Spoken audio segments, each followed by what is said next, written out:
ये ड्रामा ग़ुलाम बादशाह सुंदरी की अक़सात 29 और 30 का एक फौरी और जामे खुलासा है।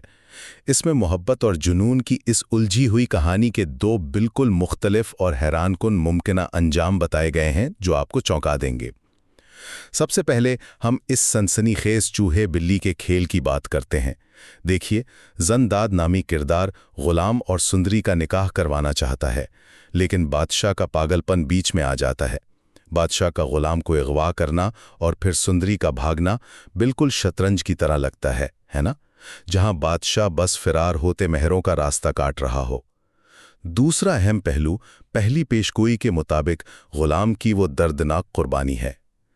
जब तमाम तर मुसीबतों के बाद बमुश्किल निकाह का वक्त आता है तो ग़ुलाम अचानक इनकार कर देता है। क्यों? क्योंकि वो जानता है कि बादशाह का जुनून उन्हें कभी सुकून से जीने नहीं देगा। वो सुंदरी की जान बचाने के लिए उसे खुद उस जालिम के हवाले कर देता है।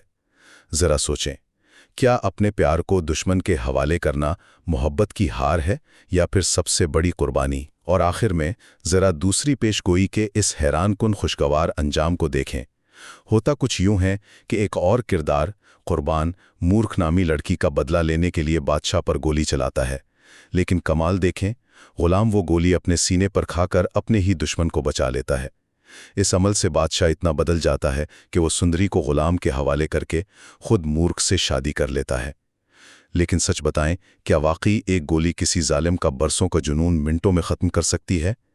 खैर, अंजाम चाहे दिलखराश अलैदगी हो या खुशगवार मिलन, इस पूरी कहानी का असल महवर ग़ुलाम की वो गैर मुतवक्के कुर्बानियां हैं जो पूरे खेल का रुख ही मोड़ देती हैं। सच पूछें तो ये कहानी अब सिर्फ एक आम सी मोहब्बत की तकोन नहीं रही, बल्कि दोस्ती, धोखे और जिंदगी मौत की ऐसी सनसनीखेज कशमकश बन चुकी है जो आपके होश उड़ा देगी।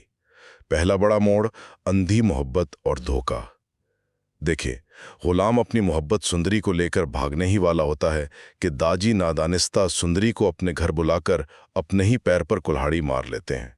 बादशाह, जो खुद सुंदरी के इश्क में पागल है, दोनों को देखकर अपना आपा खो बैठता है और सुंदरी के इनकार पर गुस्से में आकर अपने ही दोस्त ग़ुलाम को बेतहाशा मारकर कैद कर देता है।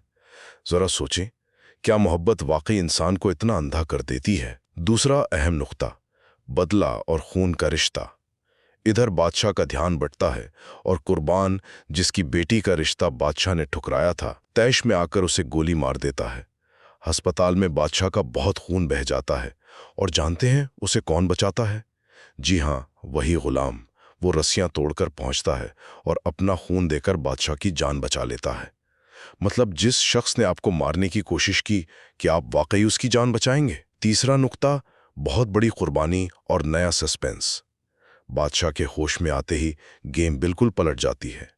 ग़ुलाम वफादारी के बोझ तले बादशाह से माफ़ी मांगता है और सुंदरी उसे सौंप देता है। फौरन निकाह शुरू होता है, लेकिन जैसे ही मौलवी साहब निकाह पढ़ा रहे होते हैं, अचानक सुंदरी को चक्कर आते हैं और वो बेहोश होकर गिर पड़ती है। मंजिल के बिल्कुल करीब आकर ये कैसा मोड़ है?